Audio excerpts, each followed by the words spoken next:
خوای گەورە جل جلاله لە قورئانی پیرۆزە باسی مزگەوتەکان ئەکا.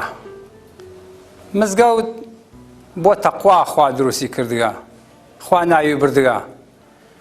ئەوەڵ مزگەوتێک کە دروست کراوە مزگەوتی کەعبەتوڵڵایە، بەیتوڵڵای شەریف.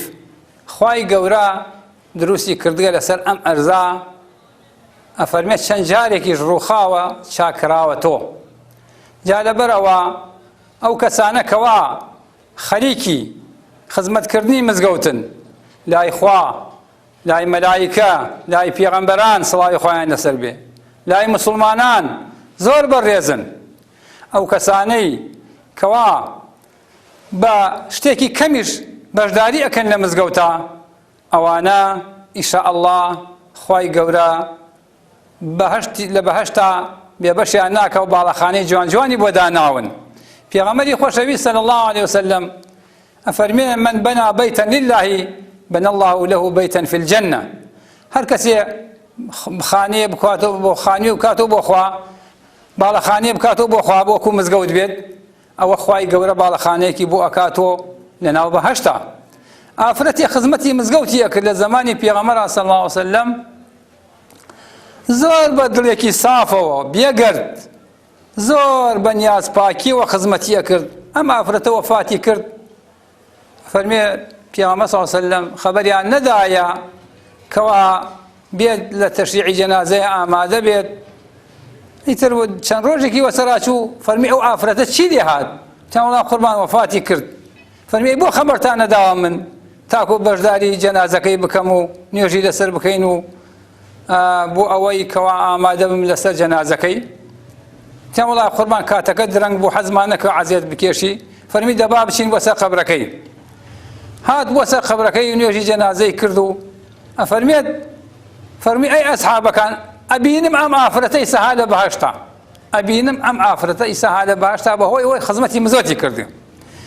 جا مزگەوت دائیرەیەکی قودرەتیە لە هەر کوێ بێت. ئەو دائیرە قودرەتیە ئەوێتە مایەی خێر و بەیر بۆ سەرجەم ئەو مەنتیقە، بۆ ئەو شوێنە کەوا ئەو خەڵکە کردیەتیوە. ئیتر بە شتێکی کەم بێت ئەو زۆر بێت، خوا جەزای هەموو لایەک بواتەوە ئینشاء الله تعالی، و بێتە مایەی خێر و بێر بۆ سەرجەم موسڵمانان و بە تایبەتی بۆ ئەم ئاوایە گەرمێکی شاتری، دێی گەرمێکی شاتری. بەڕاستی ئەمە ڕێڕەوێکی زۆری هاوەسەرەوە، مسافرێکی زۆری هاوەسەرەوە لەم مەنتیقەی جافا.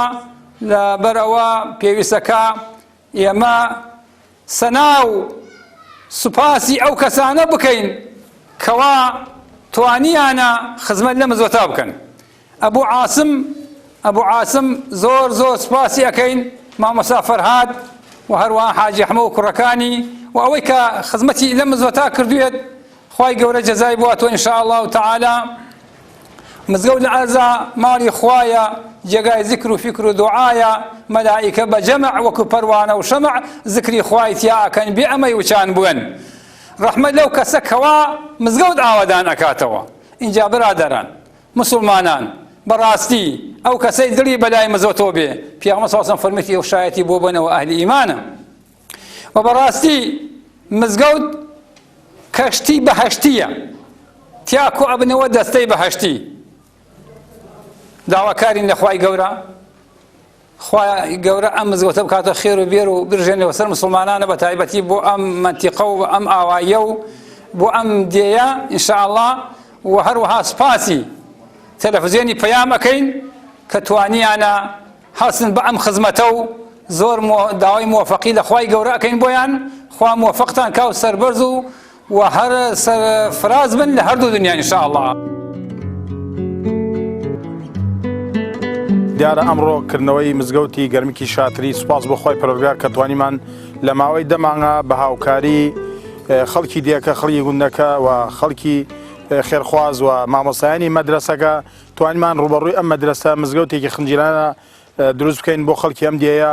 ئەمەوێ لێرە سوپاسی هەموو یەکەیەکی خەڵکی ئەم دێ بگەن کە هاوکاریمانیان کردووە لە هەموو بوارەکانە خزمەتی کرێکار و وەسایان کردووە دیارە ئەم دێ تۆزێ دوورە دەسەر لە شارۆ لە کەلارۆ نزگەی 45 تا 50 دقەیە دوورە بۆیە 11 تا 12 مزگەوتیان نییە ئێمەش بە زەرورمان زانی بتوانین هاوکاریان بکەین ئێمە وەسیت بین لەبەر جەماوەر و لەبین خەڵکی خێرخواز و بە هاوکاری خەڵکی دیەکە و مامەستایانی ئەم گوندە مزگەوتی خنجیران دروستکەین چووکە بەڕاستی ئێرە ڕێڕەوە خەڵکی لێ ڕەتە بێ ئەم خەڵکی ئەم دیاتیانە مزگەوتیان نەبووە و وتاری جمعیان نەبووە بەشکم ئەساوە لەعالا ئینشاءڵڵا بێتە مای خەیر بتوان جمعەکانیان لێرە بکەن مزگەوتەکە ئاوەدان و بە نوێژ و عیبادەت.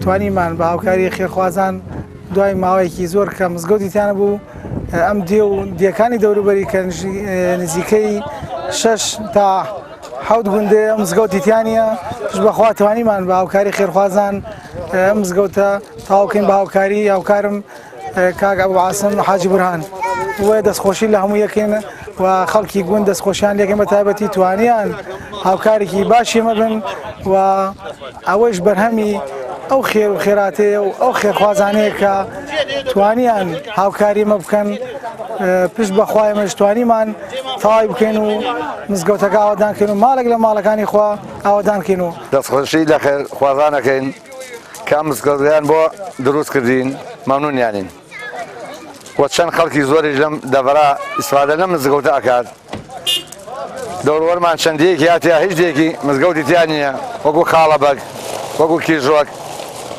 هەمەی قایر حەسەن ئەمنە هەردوو میێوەکە هەتا ڕوادەکانیکەوە بنەبرازش و زاوتیش ئەم دەڤرە مزگەوتی تیان نییە ئیتر داواکەین لەو کەسانەیش زیاتر پەیوەندی بکەن ئەم مزگەوتە و جمعەکانیان نەفەوتێن و ئێمەش گوێرەی توانای شەڵا مامۆسای بە دابینەکەین جمعەکانمان بۆ بکە.